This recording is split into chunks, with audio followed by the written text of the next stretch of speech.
মই ৰাতিপুৱাই ওলাই ল'লোঁ ডিব্ৰুগড়লৈ বুলি। এতিয়া বাইকতে গৈছোঁ, তাৰপৰা ট্ৰেইনত যাম। কিমান বছৰ মই ট্ৰেইনত উঠিব আহিছা?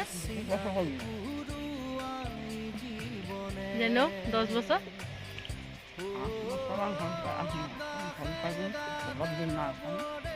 তামোল খাই আমি এতিয়া তিনিচুকীয়ালৈ যাম। তিনিচুকীয়াৰ পৰা ডিব্ৰুগড় যাম। তাত আমি ৰৈ বিনালে চাম। আজি 4টা বজাৰ পৰা আছে। কেনেকুৱা লাগিছে? মোৰ ডাঙৰ নাতিনী তাত আছে ডিব্ৰুগড়। চিনেমাখন কেনেকুৱা লাগিব? মানে ভালে লাগিব। হলত প্ৰথমবাৰ চাবি চাগে? জীৱনত প্ৰথমবাৰ হলত চাবগৈ আই। আমি তিনিচুকীয়া পালোহি, তাত চাহ একাপ খাই ল'লোঁ। তাৰপৰা ডিব্ৰুগড়লৈ বুলি ওলালোঁ আৰু ইয়াৰ পৰা মই আহি ল'লোঁ চিনেমা চাবলৈ। বহুত মানুহ, বহুত ভিৰ হৈছে সোমাবলৈ, পূৰা ঠেলা হেঁচা। কেনেকুৱা লাগিলে? ভাল লাগিলে।